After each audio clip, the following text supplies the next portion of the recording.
The country is set to release April industrial production, retail sales, and fixed asset investment numbers. And here are what the markets are expecting.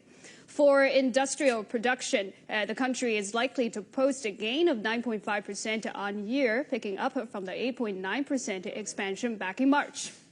When it comes to retail sales, that's likely to grow 12.8%, slightly higher than the 12.6% recorded in a month before. And for fixed asset investment, Bloomberg data show analysts are looking for more of the same, a 21% increase on year in the first 4 months of the year. Now, late on Friday, China reported a mixed picture when it comes to credit growth last month. Bank lending declined a tad to 793 billion yuan, or about $129 billion.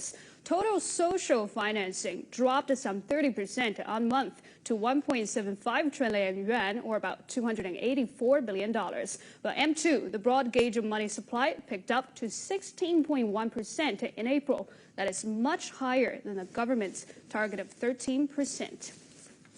And joining me now from New York to talk about the upcoming data release and the state of the Chinese economy is Patrick Chovanec, Chief Strategist at Silvercrest Asset Management. And Patrick, thank you for staying up late, but you've been on a bearish side for quite a bit now. Is there anything China can report to ease some of your concerns?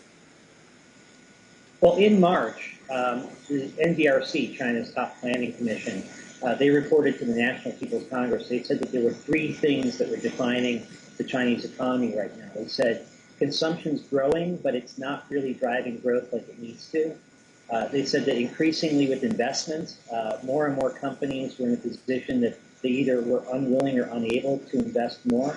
And then they said externally, exports, that they really didn't see the environment changing that much in the near future. And I think that what we're going to see in the numbers is going to reflect that growth squeeze that all 3 components reflect. Now, one thing to keep in mind is that we're now entering the period, April of last year, when we really started to see a serious slowdown in the Chinese economy. And so the year-on-year numbers are going to reflect something of a base effect that may actually look like the economy is doing somewhat better than it is. Okay, just so I understand, the Chinese economy is in a difficult state. The Chinese themselves understand that. But what would concern you more? The fact that they're trying to prop up growth, or they just let it go?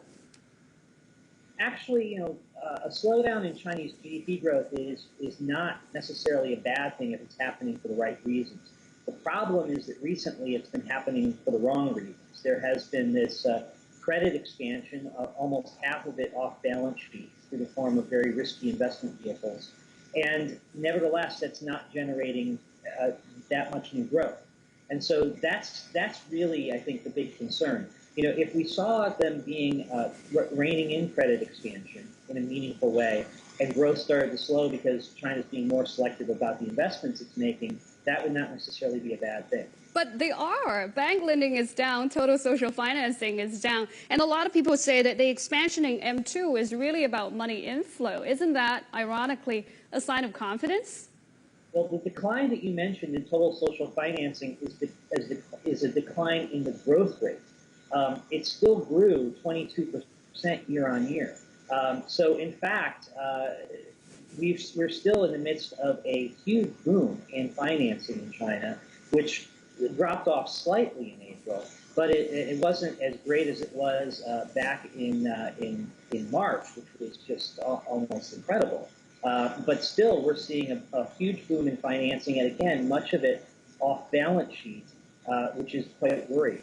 Right, Patrick, it is always debatable if they're doing something about it or if they're doing things fast enough. But in your opinion, we're talking about hard landing. How likely is that happening, or when is it happening? Well, people, when they talk about hard landing in China, I think have 2 different things in mind. The first is a rapid deceleration in GDP growth, and the second is some kind of financial instability. With the first, I think we've seen a growth squeeze that began in 2012, was interrupted by a big credit expansion in the second half of last year, but is now resuming again.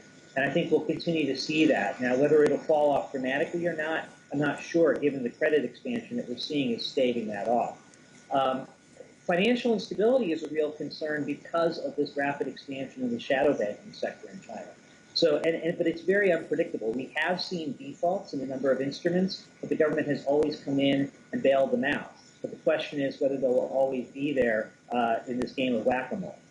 In a scheme of things, though, are those bigger problems than those the U.S., Europe, or maybe Japan have? What I'm getting at is, when it comes to investing, what does this mean? Are you going to stay clear of China at all? I don't think it's necessarily that you have to stay clear of China entirely.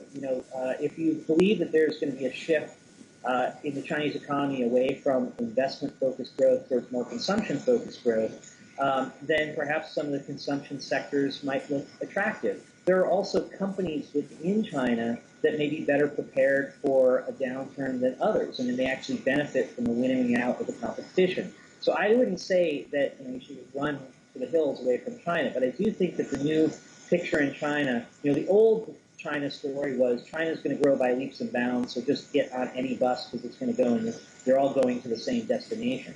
I think that has very much changed. Now this is a market that places a premium on deep knowledge of companies and selectivity. Okay, great. Thank you so much, Patrick. That was Patrick Chovanec of Silvercrest Asset Management.